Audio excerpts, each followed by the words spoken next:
A body is discovered in an abandoned park, but it's not just any murder. The victim's body has been carefully posed, arms outstretched, legs positioned just so, mimicking the pose of a famous Greek statue. It's almost beautiful. A chilling masterpiece in death. But this is no ordinary killer. Each crime scene has been meticulously arranged like a work of art, each victim a brushstroke in a twisted gallery.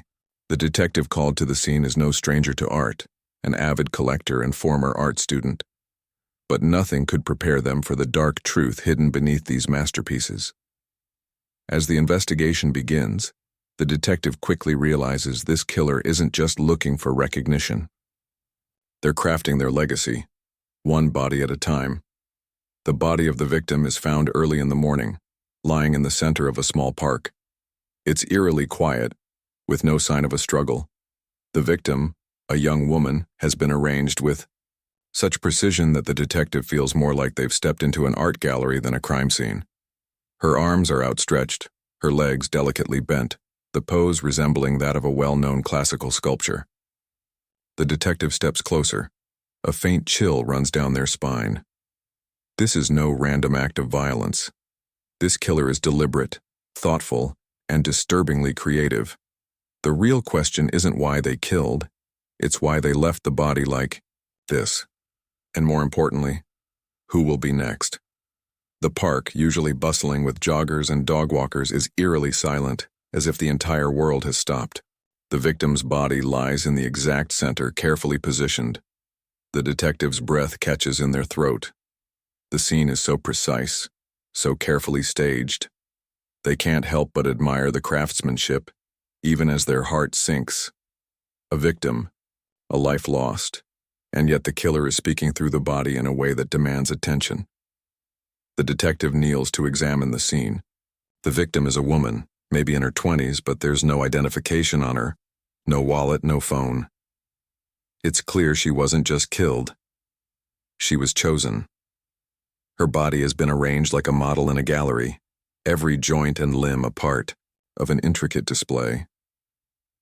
The detective's fingers brush against the cold grass as they take in the details. Her hair cascades around her shoulders, framing her face, eyes still wide open. But it's the pose that's unnerving. It's not just art. It's something more. A few feet away, there's a single red rose placed delicately in the victim's hand. The petals stand out in the morning light, bright and vivid against the blood-stained skin. The detective exhales slowly, mentally cataloging the details as the forensic team arrives. There's a tension in the air, a thick, suffocating presence as if the park itself holds its breath. Detective. One of the officers approaches cautiously, his face grim. No signs of a struggle, no signs of forced entry. Just this. The detective stands up and steps back. It's deliberate, thought out. This wasn't random. The officer frowns. So, this isn't just another murder? You think it's something else? The detective glances back at the body, a sense of dread rising in their chest. Yes. And I think it's only the beginning.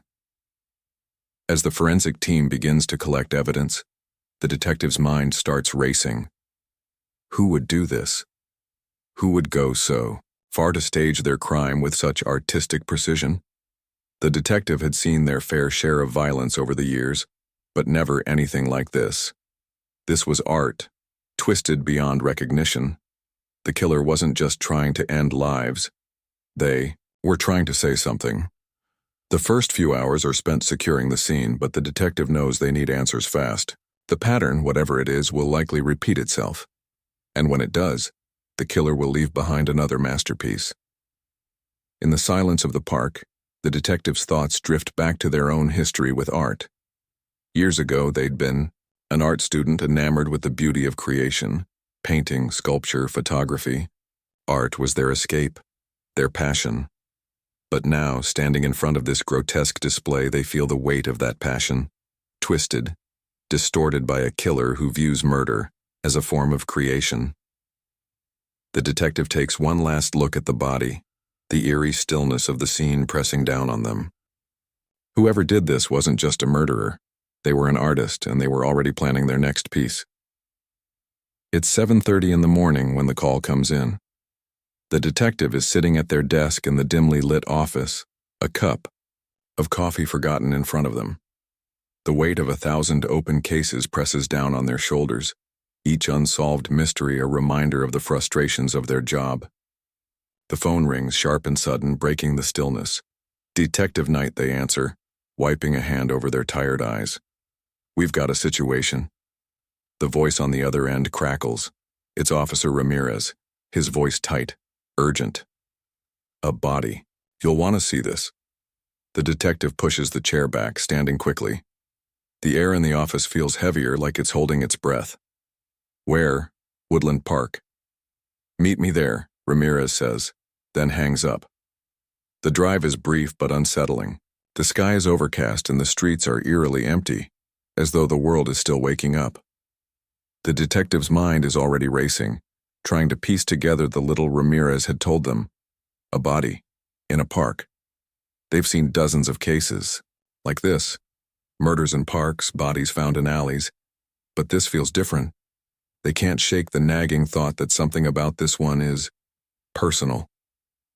As the detective pulls into the parking lot of Woodland Park, they see the usual crime scene setup, yellow tape, officers standing guard, and the distant hum of investigators getting to work. The air is cold, a chill that cuts through the detective's jacket as they step out of the car. Ramirez is already waiting, his hands stuffed into his pockets, face grim. "It's bad night," he says, leading the way through the tape.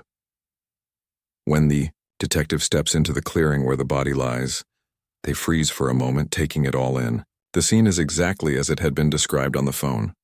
The body of a young woman positioned in the center of the park like a living statue. Every detail is deliberate. Her arms extend outward, the hands placed just so, like she's reaching for something beyond her grasp. Her legs are bent at perfect angles, framing her body in a graceful but eerie stance. The scene could almost be mistaken for art, if it weren't for the blood, the unmistakable signs of violence that marred the perfection of her position. The detective steps closer, their boots crunching against the grass. A few feet from the body is the red rose, its petals glistening with dew and blood. "Any ID on her?" the detective asks, voice low as they kneel beside the body. Ramirez shakes his head. "None yet. No wallet, no phone. We're still working through her personal effects." The detective studies the victim's face. Her eyes are wide open, lifeless, staring blankly at the sky.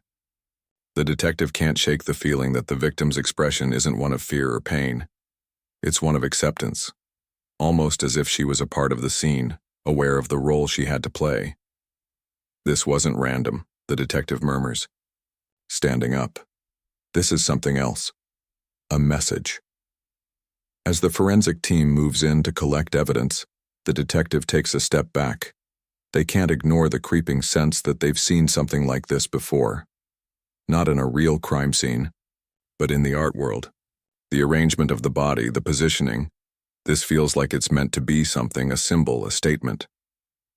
The detective glances around the park, the chill in the air becoming more oppressive. They've dealt with enough cases to know when something feels off. This killer is sending a message.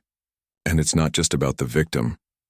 "This is art," the detective whispers, though they don't fully understand it yet. But not in the way we're used to seeing it. Back in the car, on the drive to the station, the detective's mind spins. They glance at the crime scene photos on the passenger seat, the victim's body still fresh in their mind. The staging, the calculated placement, the red rose. It all points to something deliberate, but there's no clear motive, no connection to the victim's past. It's like the killer wanted to create a legacy, something immortal. The detective shudders. Art. It's a concept that had once captivated them in their youth, but now, standing on the other side of a murder investigation, it feels twisted, distorted beyond recognition. Their phone buzzes with a message. It's a news alert, a report of another body discovered just 2 miles away. Same arrangement, same signature. The detective's heart sinks. This is just the beginning. The killer isn't done. They're not even close. The sun begins to set as the detective sits at their cluttered desk, scanning through the initial reports. The victim has yet to be identified, but there are already troubling signs emerging. Signs that point to the killer's disturbing pattern. This isn't just random violence, it's something far more calculated. The name on the missing persons report catches the detective's eye. Sophia Bennett, 24 years old, reported missing 3 days ago. A match. The photo attached to the report shows a striking young woman, her smile wide, her eyes full of life. A far cry from the woman the detective had seen lying in that park, posed like a piece of twisted art. Sophia's background is almost too clean. No criminal history, no known enemies, and no obvious ties to anyone who might want to harm her. But then, the detective spots a detail in her history. She had been a volunteer at the local art museum, an assistant to one of the curators. Could it be coincidence that the first 2 victims had also been involved in the art world? The detective feels a chill run down their spine. It's a lead, but it's not enough to make any conclusions. The detective closes the file, rubbing their temples. A knock at the door interrupts their thoughts. It's Ramirez. "You're going to want to see this," Ramirez says, holding up a folder. "Forensic just sent over the results from the crime scene." The detective leans forward, taking the folder from Ramirez's hands. Inside, there's a series of photographs, each one capturing a different angle of Sophia Bennett's body. But what catches the detective's attention isn't just the way she was posed, it's the subtle details. The way her clothes had been arranged, almost like a reference to an art piece. The red rose in her hand, and then there's the faint trace of something unusual. A series of small, deliberate cuts near her wrists, almost like someone had drawn symbols with a sharp instrument. But the marks are too faint, too intricate to be accidental. Whoever did this knew what they were doing, the detective mutters, setting the folder down. This is no random killer. This is someone who thinks they're creating something. The detective spends the rest of the evening digging deeper into the victim's life. It's not much, but there are connections starting to form. Sophia Bennett had been involved in a number of local art exhibitions in her early 20s. Most of the art was abstract, chaotic, but there's one piece that catches the detective's eye. It's a portrait, a dark, haunting image of a woman, eyes hollow and staring. The painting is disturbing, unsettling in a way that speaks to something deeper, something darker. The artist behind the piece is Thomas Calloway, a name the detective recognizes instantly. Calloway was a well-known figure in the art world, once a rising star in the abstract expressionist scene before he mysteriously vanished years ago. His last work had been the portrait of Sophia Bennett.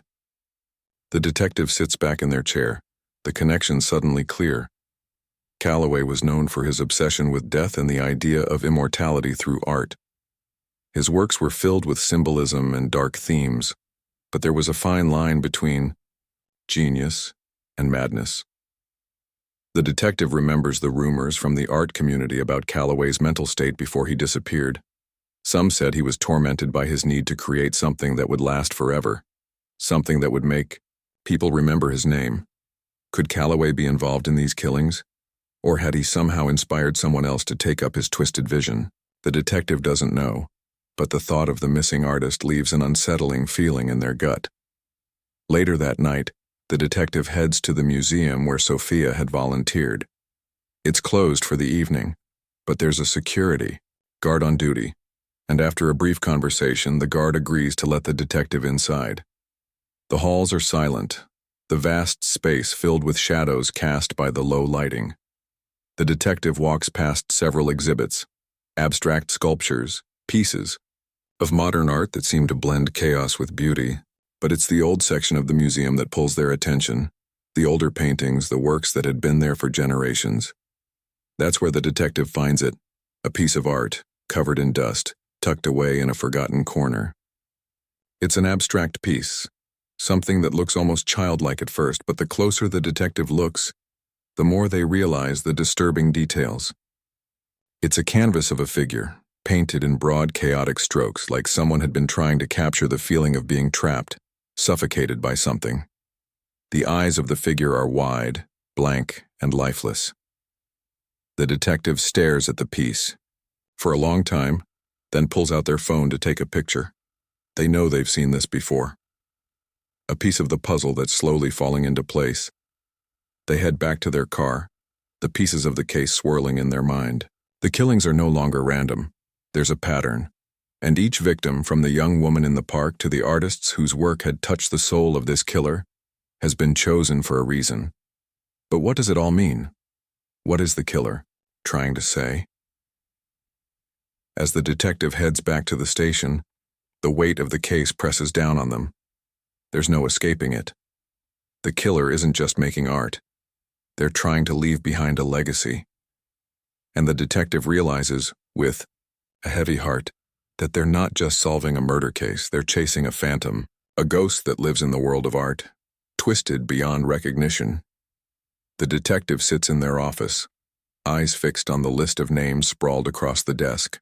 Thomas Calloway is at the top. The more they think about him, the more the pieces of the puzzle start to fit together. It's not just the art, not just the symbol of the red rose or the precise positioning of the bodies. Calloway's obsession with immortality through his art, the belief that death was part of the creative process, it all points to one thing. The killer isn't just mimicking Calloway's work. They're following his twisted philosophy. The detective picks up the phone and calls Ramirez. We need to track down every lead we can find on Thomas Calloway. He might be long gone, but his influence could still be out there. A few moments later, the detective stands and grabs their jacket, their mind already racing. There's still so much they don't know. The art world, with its elite circles and underground secrets, has a way of hiding the truth, but the detective's gut tells them that the answers lie within it. Calloway's disappearance, the connection to Sophia Bennett, the unsettling artwork, it's all tied together. But the question is, where does the killer fit in?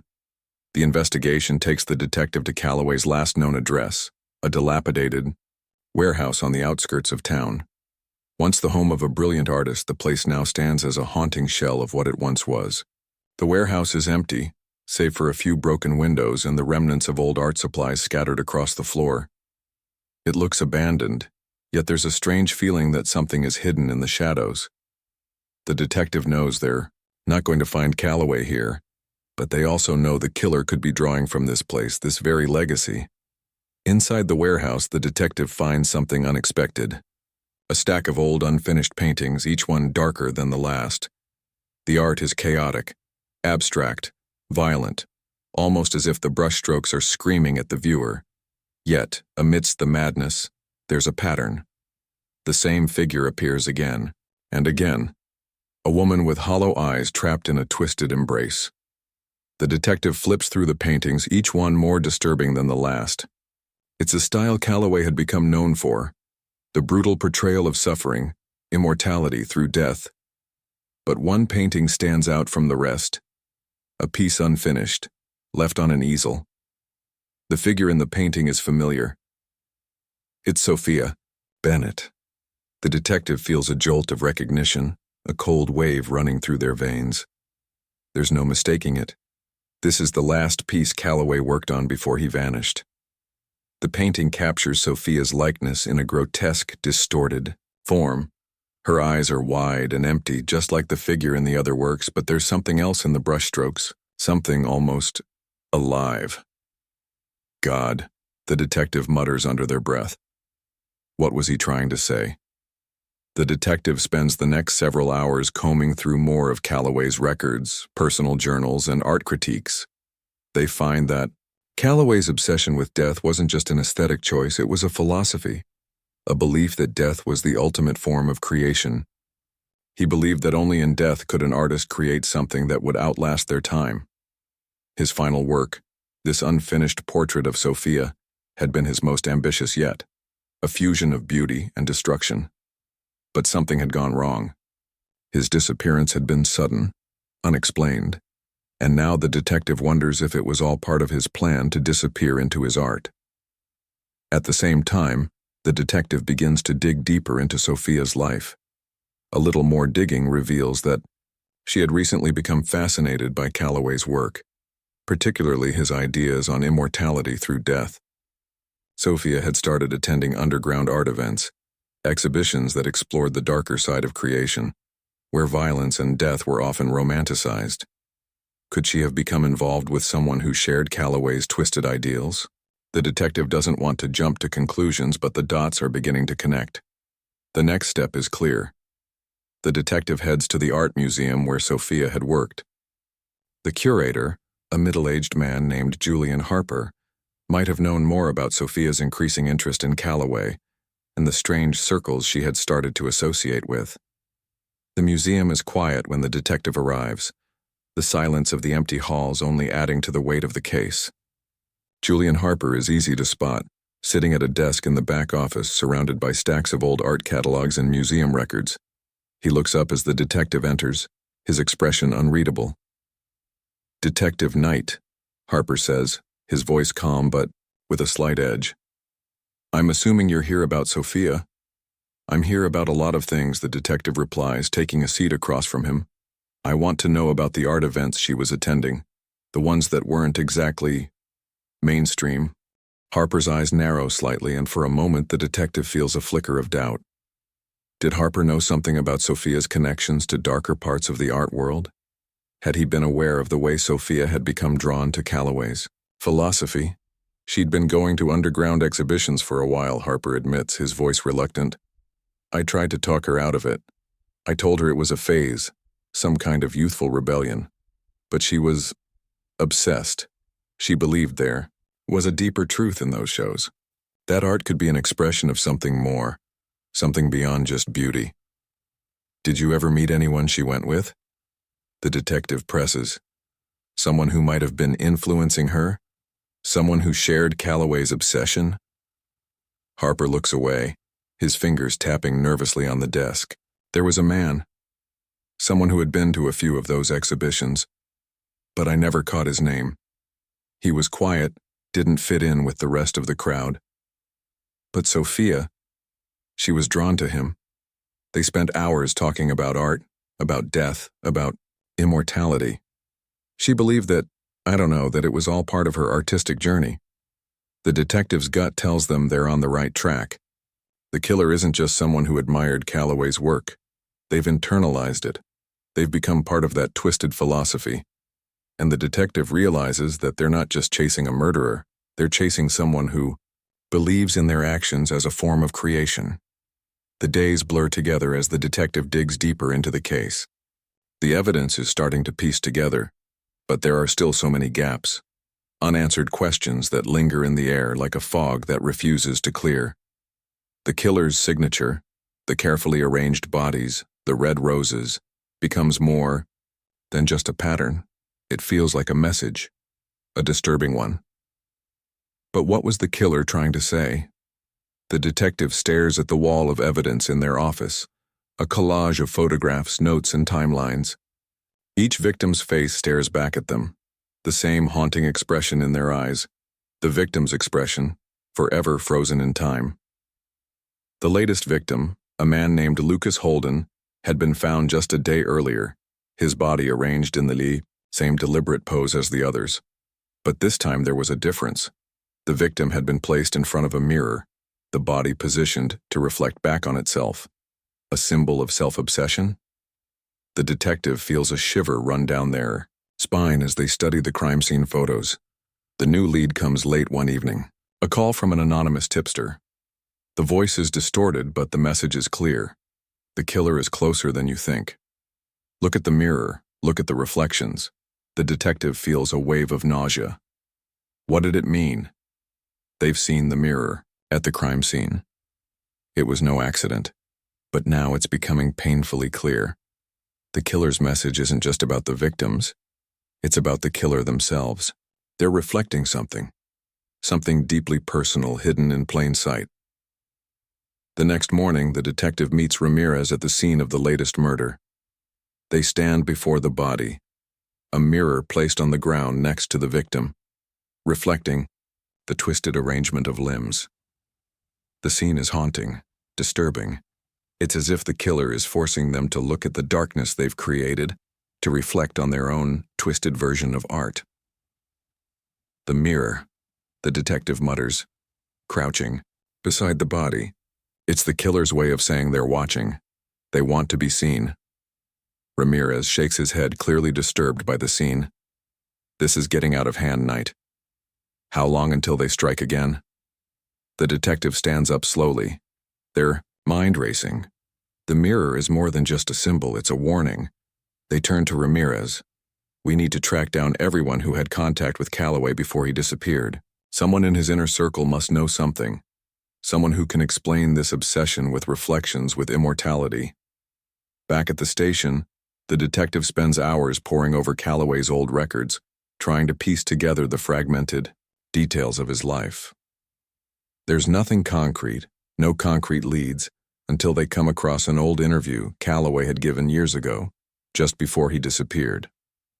In it, Calloway talks about his art, his obsession with creating something that would never fade away, something eternal. He speaks of death as a form of ultimate creation, but one detail stands out above all else. The interviewer asks, "What is it that drives you to create such disturbing art?" Calloway's response is chilling. "I am my art. Without it, I cease to exist. I must be remembered. My work is my immortality. And the key to immortality lies within death. I will create my masterpiece, and I will become it."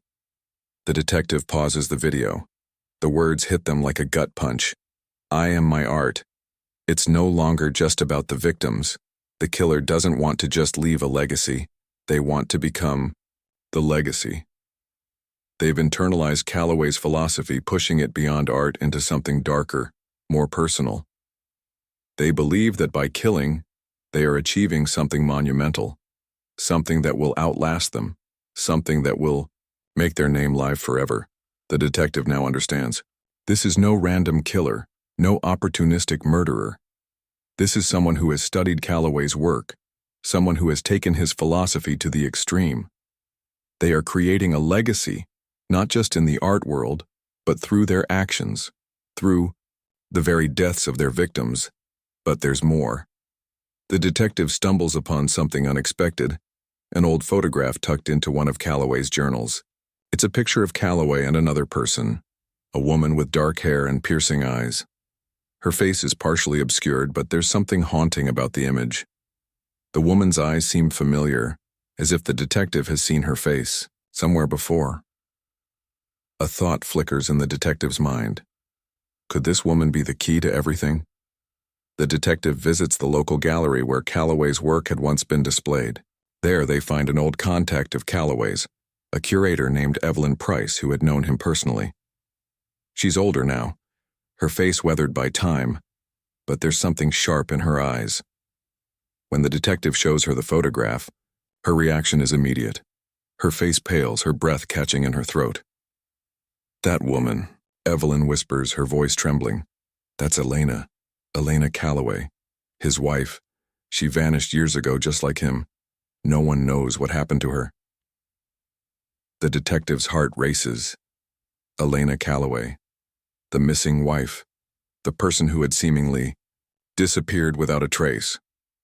Could she have been the killer's inspiration?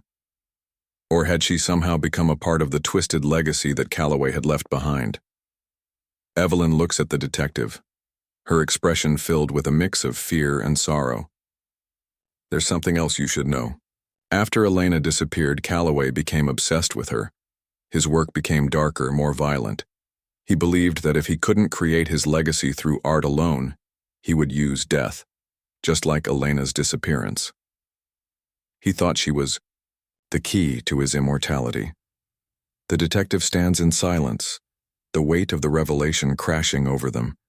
This wasn't just about Calloway's art or the legacy of his work. It was about obsession, a twisted, obsessive drive to create something that would outlast time. The killer was not only recreating Calloway's work, they were following in his footsteps. Elena's disappearance, Calloway's obsession with death, and now the killer's own work. This was all part of a horrific cycle. The detective knows what they have to do next. The killer's pattern is becoming clear. But time is running out. If they don't act soon, another victim will be added to the gallery, and the killer will slip further into madness, completing their twisted masterpiece.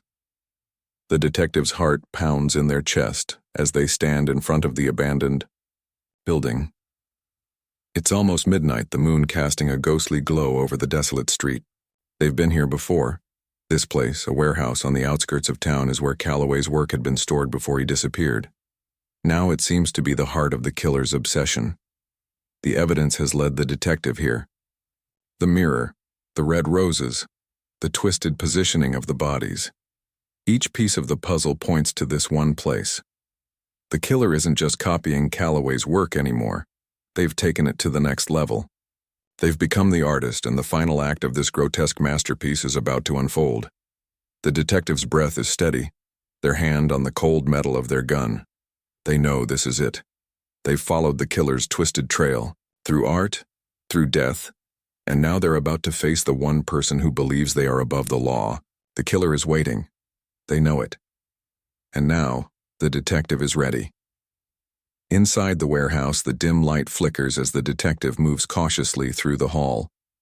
The air smells of dust and decay, the remnants of forgotten art scattered across the floor. The walls are lined with paintings that look disturbingly familiar. The figures are the same, hollow-eyed, twisted, lifeless. The killer has been here, living among the ghosts of Calloway's work. And now, the detective is about to meet the final creation. They move deeper into the building, their footsteps echoing in the silence. Suddenly they hear a sound, a soft, almost imperceptible whisper. It's a voice, low and familiar, a woman's voice. "You found me." The detective freezes. The voice belongs to a woman, but it's not the one they were expecting. The killer, standing in the shadows, steps forward into the light. It's Elena Calloway, the woman whose disappearance had haunted the art world for years, the woman whose name had been lost to time. She smiles faintly, the darkness in her eyes unmistakable. "I knew you would come," Elena says, her voice cold, detached. "I've been waiting for you." The detective takes a step forward, their gun raised. "Elena Calloway, you're under arrest for the murders of at least 4 people. The victims, Sophia, Bennett, Lucas Holden, and others, are dead because of your obsession. Your need to finish Calloway's twisted legacy." Elena's smile widens, but there's no joy in it. Only madness. "I didn't kill them. I freed them. I helped them become part of the masterpiece." She steps closer, her movements deliberate and slow. Calloway never understood. He thought death was the answer, but it's not. It's art. Pure, perfect, eternal. I became the final brushstroke. The detective's stomach turns. This woman, so deeply warped by her obsession with immortality, had become a part of the killer's twisted philosophy. Elena had been Calloway's muse, his inspiration, but now she had become the killer herself. Every murder was part of her vision, a reflection of the very art she had been consumed by. The detective wonders just how far her madness goes, how deep it runs. "Art doesn't bring immortality," the detective says, their voice firm but heavy with exhaustion. "It only leaves behind destruction. And death." Elena's eyes flash with something dangerous, but it's quickly replaced with a look of resignation. "Maybe," she murmurs. "But I did what he couldn't. I finished it. His legacy is now mine." The detective steps closer, their gun still raised. "It's over, Elena. You're coming with me." For a moment she doesn't move. Then, without warning, she drops to her knees, her head tilted back as if awaiting some kind of divine judgment. "I've created something. I've created immortality." With one final defiant breath, Elena closes her eyes, her body slumping forward. The detective stands frozen, watching her. The killer's final act is over. The masterpiece, as twisted as it was, has been completed. The arrest is swift. Elena Calloway is taken into custody, her cold eyes still staring at the detective as they lead her out of the warehouse. The scene is surreal, the weight of the case settling heavily on the detective's shoulders. The long hours, the sleepless nights, the haunting images of the victims, and the twisted art they left behind. All of it has led to this moment. But even as Elena is cuffed and taken away, the detective can't shake the feeling that they haven't. quite escaped the shadow of this case. Later, back at the station, the detective sits alone in their office, staring at the photographs of the victims. Their faces, once full of life, are now forever frozen in the twisted art of a killer's creation. The case is closed, but the toll it has taken on the detective is undeniable. The killer had been right about one thing. Death had created something eternal, not for the victims, not for the killer, but for the detective. This case, this nightmare, of art and death will stay with them forever. The detective leans back in their chair, their mind drifting back to their own time as an art student. Back then, they had loved art for its beauty, its ability to speak to the soul. But now, they've seen its darker side. Art in all its forms is a mirror, a reflection of the creator. And sometimes that reflection is terrifying. As the detective shuts the case file, they can't help but wonder, what kind of art will they create now that the killer is behind bars? Will it be a masterpiece? Or will it, too, be a reflection of something darker? The case is closed, but for the detective, the battle isn't over. They'll carry the weight of this investigation with them, the images of the victims forever burned into their memory. This case was more than just a murder investigation. It was a journey through the darkest parts of the human psyche, a twisted exploration of art, obsession, and immortality. And even though the killer is now behind bars, the detective knows that the legacy of this case will haunt them for years to come. What are your thoughts on this case? Let us know in the comments. Like the video and share it with your friends. Subscribe to our channel for daily crime cases we uncover. Turn on notifications so you never miss an update. Click here to watch the next video as we uncover another thrilling crime case.